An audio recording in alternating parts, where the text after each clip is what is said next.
Hello everyone, I welcome you all in this video in which we'll discuss about the recently asked GATE problem on the manufacturing process in GATE 2021 exams in the afternoon session. Okay, so let's start.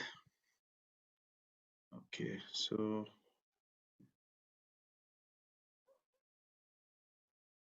okay, so this is the first problem. Again, I want to I want to tell you that this order can be different as well as whatever the sentences that is written that can be different, but the data is same. Hopefully, okay. So let's start with the first one. In this in a rolling process, and that is okay, RPM is given to you, that is 3600. The length of the workpiece is 250 mm.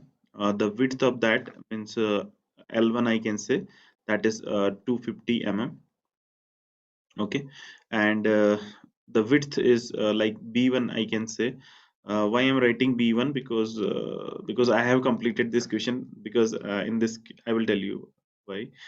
Initial thickness is given to you, that is H1, that is 50 mm. Okay, or meter is there. Maybe it was mm, maybe it's my mistake, I forgot to write mm. Okay, so it was 50 mm, and the thickness is reduced by 10%. Okay, so initially the thickness was 50 mm, and final thickness is not 10% of the H1. It's like 10% अगर reduce हो चुका है, then how much remaining? 90% is remaining. So H2 will be 0.90 times of H1. Okay, तो 0.90 times कितना हो जाएगा 50 का? 45. So this is 45 mm. Okay, so this will be remaining.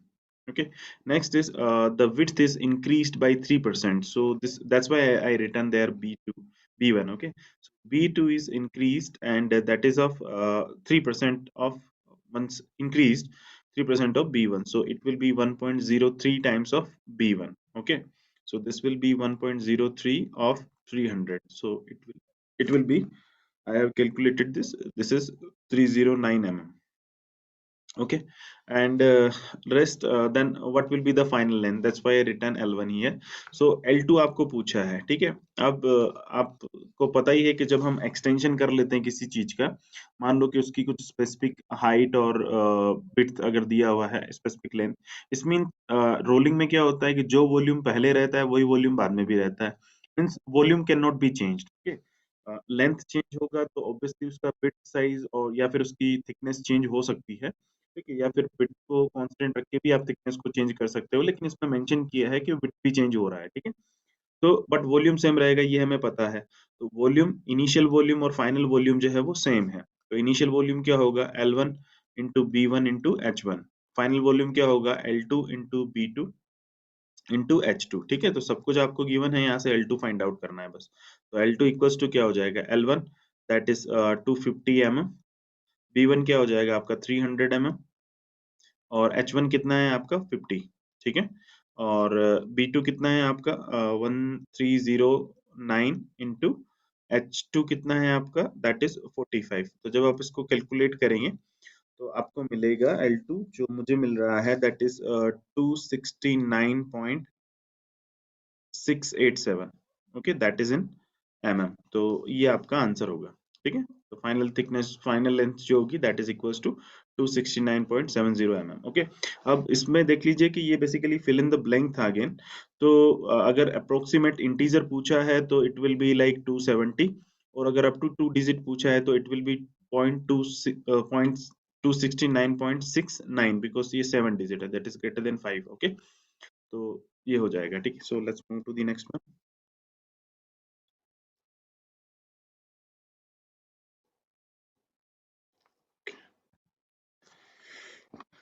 Okay, next problem. The height of gauge on one side of the sign bar is 76.2 mm, having length of 254 mm. Okay, the diameter of the roller is 25.4 mm, and its measure an angle of 30 degree. Then the gauge length which should be placed on the other roller. Okay, means इसमें कहने का मतलब ये है, कहना क्या चाह रहा है कि एक ये जो रोलर है उसके दोनों साइड डायमीटर फिक्स, मतलब सिलिंड्रिकल बार में उसको फिक्स कर दिया है। तो एक साइड से जो है रोलर जो है वो रोलर रखा हुआ है आपका 76.2 हाइट पे, मतलब बेस जमीन से, बेस से उसका हाइट जो है दैट इज 76.2। ओके, तो ये इस तरह से मान लेते हैं हम लोग कि ये आपका बेस हो गया। ठीक है, बेस, ये आपका बेस हो गया। ये जो हाइट है आपकी, ये है 76.2। ठीक है, और इसके ऊपर एक रोलर रखा हुआ है। ठीक है, अगर ये रोलर रखा हुआ है तो हम इसको इस तरह से बना लेते हैं। ठीक है, और एक जो अदर साइड एक और आपका एक जो हाइट है, मतलब जो कॉलम है, उसके ऊपर आपका एक रोलर रखा हुआ है।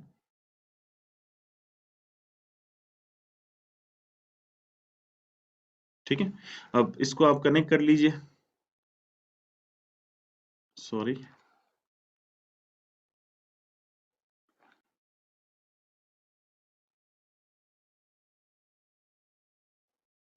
ओके,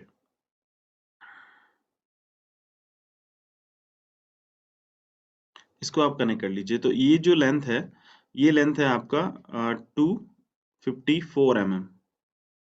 ठीक है, अब देख लीजिए, देखिए ये मान लीजिए कि ये रोलर है, इसकी रेडियस आर है।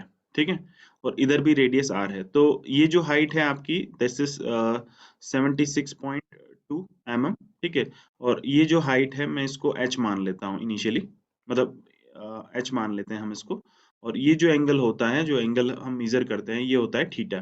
तो अब आपको क्या है कि ये डिफरेंस आपको, ये यहाँ पे आपको पता लग जाएगा कि बेसिकली ये आपको फाइंड आउट करना है। ठीक है, तो यहाँ से देखिए, ये वाली जो हाइट है टोटल, ठीक है, ये क्या है 76.2 प्लस आर, इसका रेडियस। ओके, और ये जो हाइट है पूरी, ये कितनी है आपकी एच प्लस आर। ओके, तो एच प्लस आर माइनस, अगर मैं इतना कर दूं तो ये वाली लेंथ आ जाएगी।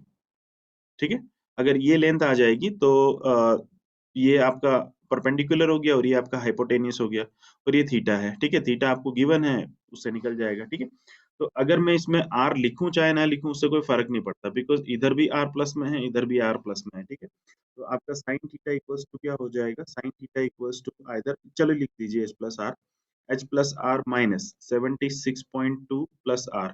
ठीक है, बाय द वे वो कैंसिल आउट हो जाएगा, इस वजह से मैं नहीं लिखना चाह रहा था। ठीक है, तो ये दोनों कैंसिल आउट हो गया, यहाँ से क्या बचेगा, और साइन थीटा कितना है आपका, साइन 30, साइन 30 कितना होता है 1/2। ठीक है, तो 1/2, तो 254/2, ये कितना आ जाएगा आपका, ये आ जाएगा आपका चलिए छोड़िए इसको, राइट हैंड साइड में क्या रहेगा, h माइनस 76.2। तो यहाँ से h की वैल्यू फाइंड आउट कर लीजिए, दैट इज 76.2 प्लस, उधर जाएगा तो प्लस हो जाएगा 254/2। तो जब आप इसको कैलकुलेट करेंगे तो आपको मिलेगा दैट इज 203.2 mm। ओके, तो बस यही आंसर है। ठीक, ना सही करना था, इसमें ज्यादा कुछ नहीं करना था। नेक्स्ट, हाँ, इससे इजी क्वेश्चन भी कुछ हो नहीं सकता है, क्योंकि अभी तक जितने भी पूछे गए हैं अलाउंसेस और फिट और क्लियरेंस से, उसमें सबसे इजी क्वेश्चन यही है। देखिए क्या होता है कि अगर आप हम जब हम इसको बेस मान, एक यहाँ पे बेस लेते हैं। ठीक है, और ये आपका है सॉरी,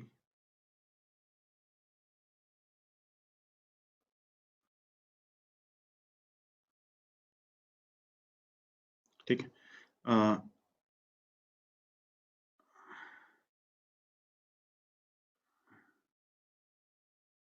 ये आपका एक होल हो गया। ठीक है, और ये है आपकी शाफ्ट।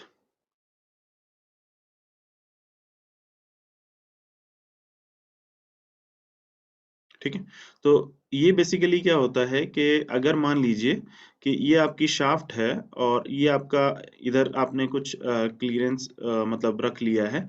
ठीक है, कुछ, और ये जो है आपकी अलाउंसेस हैं, मतलब ये जो आपने कुछ क्लियरेंस इधर दे दिया है। ठीक है, पॉजिटिव और नेगेटिव रीडिंग्स के अकॉर्डिंग। तो ये जो आपका इन दोनों, ये आपका होल है और ये आपकी शाफ्ट है, तो ये इन दोनों के बीच का जो डिफरेंस होता है, हम इसको अलाउंस बोलते हैं। ठीक है, तो अब ये क्या है, this is a maximum limit of the hole और upper limit of the hole, this is lower limit of the hole. ये क्या है, upper limit of the shaft, और ये है lower limit of the shaft. तो ये क्या है, अलाउंस। अलाउंस क्या होगा, lower limit of the hole minus upper limit of the shaft. Okay, so this is upper limit of hole, नहीं ये नहीं हो सकता, lower limit of hole mine and upper limit of shaft, so this will be the answer. Okay,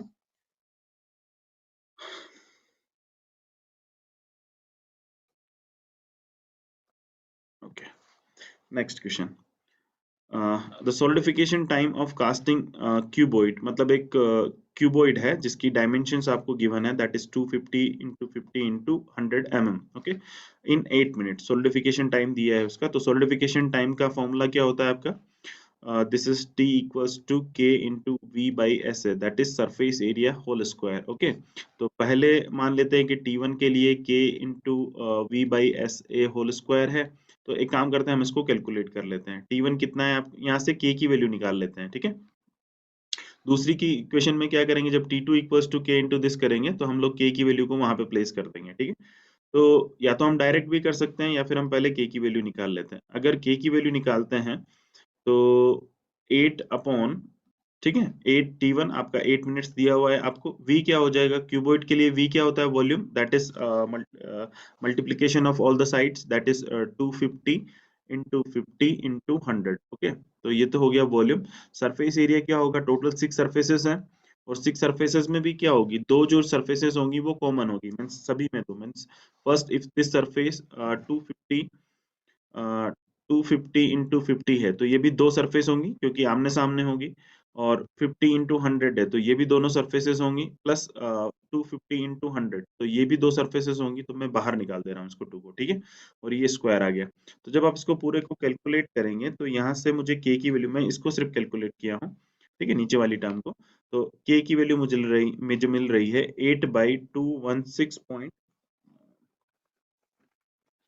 8/216.26। Okay, तो यहाँ से मैं के की वैल्यू को क्या कर रहा हूँ, यहाँ पे रख रहा हूँ T2 कंडीशन के लिए। T2 मुझे कैलकुलेट करना है, के की वैल्यू आ गई 8/216.26, okay, into V by S है। अब आपका जो सिलेंडर होता है उसका वॉल्यूम क्या होता है, π/4d² into H, but H equals to क्या दिया है आपको, डी, तो मैं उसको डी ही रख देता हूँ, ठीक है। अब सिलेंडर के लिए दो तीन एरियाज होते हैं, पहले तो दो circular section means 2 into π/4d² plus एक होता है पेरीफेरी, मतलब जो आपकी स्फेरिकल सरफेस होती है, not spherical but that's a circular surface, okay, मतलब जो जिस पे सिलेंडर होता है, कर्वेचर, तो that is pi D H, तो pi D H equals to D, तो यहाँ से मुझे मिल जाएगा। और बाय द वे डायरेक्ट भी आप इसको लिख सकते हैं, जब हम इसको, क्योंकि ये एग्जाम्पल जो है हम जनरली करते हैं उसके लिए, तो इसकी वैल्यू क्या आती है, d/6, ओके। तो this is T2 equals to 8/216.26, okay, d/6, d कितना है आपका 50 अपॉन 6 होल स्क्वायर, ओके। तो जब आप इसको कैलकुलेट करेंगे तो T2 की वैल्यू मिलेगी आपको यहाँ से, this is 2.5689 minute, okay, because T1 किस में था, मिनट्स में, okay. Again it's a simple problem, okay. Next, the weld nugget with diameter is equals to 5 mm and the thickness is 1 mm। तो वेल्ड नगेट का diameter कैसे find out करते हैं हम लोग, कि वेल्ड नगेट का जो डायमीटर होता है, this is diameter and this is thickness, okay. तो ये जो डायमीटर, ये जो एक सिलिंड्रिकल की तरह हम इसको ट्रीट करते हैं, तो वॉल्यूम जो रहता है that is π/4d² into T, okay. So this volume equals to π/4d², D का कितना है आपका 5 इंटू टी, हम वन, मतलब 1 दिया हुआ है, ठीक है। तो यहाँ से जो आपका वॉल्यूम निकलेगा that is 19.6350 metre cube, M sorry mm cube, okay. तो ये आपका वॉल्यूम आ गया। नेक्स्ट क्या दिया है, जो आपको टाइम दिया है, मतलब करंट जो है that is past for point this time, this t equals to 0.1 second, okay, seconds. Now the heat required for the melting is 20 joule per meter cube, mm cube, sorry, this is 20 joule per mm cube, okay। So okay, ठीक है, next, let's see next, if only 10% input energy is converted into heat, okay, means thermal efficiency आपको given है that is 10% के जो आपका net heat supplied है उसमें से जो आपको हीट रिक्वायर्ड है, ओके, मीन्स जितना मेल्टिंग के लिए रिक्वायर्ड है और जितना आप सप्लाई कर रहे हैं उसका सिर्फ 10% ही आपको मिल पा रहा है, ठीक है। तो what will be the power required for the welding in kilowatt, okay. Now efficiency क्या होता है, थर्मल एफिशिएंसी जो होता है that is heat required for the melting purpose upon heat supplied, okay. तो ये जो हीट सप्लाइड है बेसिकली इसी को मैं पावर लिख रहा हूँ, ठीक है। बट ये पावर कैसे होगा, अभी हम इसको एक काम करते हैं, एच एस ही रहने देते हैं, ठीक है। तो एच एस, यहाँ से हम लोग एच एस फाइंड आउट कर सकते हैं क्या, that is H M by gamma T, okay. Now H M जो आपको गिवन है that is joule per M M cube, मतलब वॉल्यूम पर वॉल्यूम आपको गिवन है। तो मैं क्या करता हूँ, ये वॉल्यूम अब हमारा यूज में आ रहा है, मैं एच एम की वैल्यू को v से मल्टीप्लाई कर देता हूँ, दैट इज 20 इंटू 19.6350 बाई कितना हो जाएगा 0.10, क्योंकि आपका एफिशिएंसी कितना है 10%, ठीक है। तो यहाँ से जो मुझे वैल्यू मिलेगी that is that will be equals to, okay, देखिए एम एम क्यूब था और एम एम क्यूब यहाँ पे था, तो आपका रिमेनिंग क्या बचेगा, जूल, ओके। तो ये जो भी वैल्यू आएगी ये आएगी आपकी जूल में, तो यहाँ से मुझे मिल रहा है that is, okay, this is 3927, okay, ये मुझे मिल रहा है that is joule, okay. Now जो मैंने यहाँ पे बोला था आपको कि पावर रिक्वायर्ड है, नाउ पावर क्या होती है, that is how much amount of the heat supplied per unit time, okay. तो how much amount of heat is supplying, that is 3927 joule upon in how much time, 0.1 second, तो ये कितना आ जाएगा 39270, okay. Now this is in joule per second or what we can say, but what we have to find out in kilowatt, तो kilowatt में कितना हो जाएगा ये, this is 39.27 kilowatt, okay. So this will be the answer, okay. Let's move to the next one. True stress, true strain for 60% height reduction of a sample subjected to for the hot purging, okay. देखिए हमें find out क्या करना है, basically true strain, okay. Now true strain क्या होता है, that is L N H F upon H not, okay. Now अभी आपको इसमें दिया है कि दैट इज 60% रिडक्शन, 60% रिडक्शन का मतलब है कि 60% का जब आप रिडक्शन करेंगे तो बचेगा कितना, that will be your final height, okay. तो फाइनल 60% अगर रिडक्शन हो जाएगा तो बचेगा कितना, 40%, ठीक है। तो ये आपका इनिशियल है, ये आपका फाइनल है, ठीक है। तो एल एन फाइनल कितना बचेगा 0.40 of what, H not time, okay. तो दिस इज एच नॉट, इसको जब आप कैलकुलेट करेंगे तो this will be minus what I am getting is, yeah, what I'm getting is that is 0.916, okay. तो यही आंसर है, इससे इजी क्वेश्चन भी कुछ नहीं हो सकता, ठीक है। मुझे ऐसा लगता है कि जो सेशन 2 था उसमें काफी इजी क्वेश्चंस आए हैं एज कंपेरेटिवली सेशन 1 के मॉर्निंग सेशन से, ठीक है। क्योंकि मॉर्निंग सेशन में कुछ ऐसे बहुत सारे क्वेश्चन ऐसे थे जिसमें आपको कुछ दिमाग लगाना था, सेकंड सेशन में ऐसा कोई क्वेश्चन नहीं था। तो मुझे ऐसा लगता है कि जो नॉर्मलाइज मार्क्स होगा they in which basically the जो मॉर्निंग सेशन था उनके लिए that will be benefited for them, okay. So next question is for orthogonal cutting rake angle is 0 degree, shear force आपको दिया है, अल्फा की वैल्यू 0 है, ठीक है। Shear force that is F S, okay. F S equals to कितना दिया है 400 newton, okay, 400 newton. Now this is shear force basically, okay.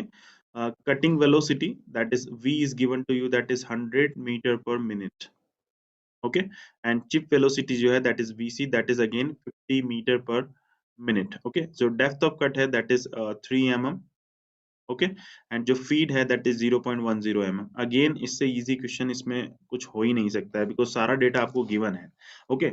इसमें क्या फाइंड आउट करना है हमें, shear stress. Now shear stress के लिए देखिए एक जब हम शेयर फोर्स फाइंड आउट करते हैं तो उसका फॉर्मूला क्या होता है, that is shear stress into share area. तो यहाँ से शेयर स्ट्रेस कितना हो जाएगा, that is F S upon A S, okay. S this is Newton पर mm square, that will give you in mega pascal, okay. Now F S तो हमें given है, ओके। बी एस क्या होता है, that is B into T upon sine phi. Okay, now अब ये जो बी इंटू टी होता है ये आपका होता है ऑर्थोगोनल कटिंग में, बट यहाँ पर क्या है, जब भी फीड आपको दिया है और डेप्थ ऑफ कट दिया है, इसका मतलब वो ऑर्थोगोनल कटिंग तो है ही, ऑर्थोगोनल कटिंग के साथ वो क्या है, टर्निंग है, क्योंकि एमएम पर रेवोल्यूशन फीड, रेवोल्यूशन कब निकलेगा, पर रेवोल्यूशन जब वो रोटेट हो रहा होगा। ठीक है, तो यहाँ पे क्या है, आपको बी इंटू टी नहीं यूज करना है, आपको यूज करना है एफ इंटू डी। ओके, तो वैसे भी कन्वर्जन हम देख ही चुके हैं, तो there is no need to discuss here. Okay, so this is F into D. Okay, तो आपको एफ एस गिवन है, एफ गिवन है, डी गिवन है, लेकिन फाई नहीं गिवन है, लेकिन हम फाई कैलकुलेट कर सकते हैं किससे, tan phi equals to R cos of alpha upon 1 minus R sine alpha से। ठीक है, अब अल्फा आपको गिवन है, दैट इज 0 डिग्री, और आर के लिए क्या होता है, आर जो होता है chip thickness ratio, that is equals to T by T C. T by T C नहीं गिवन है, लेकिन वी सी बाई वी आपको गिवन है, velocity of the chip and velocity आपको गिवन है। Now V is how much, this is 50, and जो sorry VC is 50 and V is 100, so R यहाँ से कितना निकल जाएगा, 0.50। ओके, तो मॉर्निंग सेशन में था, उसमें भी 0.50 ही आ रहा था बेसिकली R। ठीक है, तो 10 फाइव इक्वल्स टू कितना हो जाएगा, R दैट इज 0.50, कोस 0 है तो 1 आ गया, अपॉन 1 माइनस साइन 0 कितना होता है 0, तो ये वैल्यू कितनी हो जाएगी 0, तो equivalent to sine sorry 10 five equals to कितना हो जाएगा 0.50, यहाँ से फाइव निकाल लीजिए। फाइव जो मुझे मिल रहा है दैट इज 26.565 डिग्री। ओके, तो यहाँ से फाई निकल गया, यहाँ पुट कर दीजिए इस इक्वेशन में, जब आप पुट करेंगे वैल्यूज को, तो एफ एस कितना है, टाउ एस आपको मिलेगा, F S equals to 400 into sine phi, sine कितना है, फाई कितना है 26.565। ओके, अपॉन एफ, एफ कितना है आपका 0.10 mm पर रिवोल्यूशन, और डी कितना है 3 mm, तो यहाँ से जो टो मिलेगा, टाउ एस मिलेगा आपको, that is 596.28 mega pascal. Okay, तो अगेन इससे आसान क्वेश्चन भी कुछ हो नहीं सकता है, so thank you so much guys. Okay.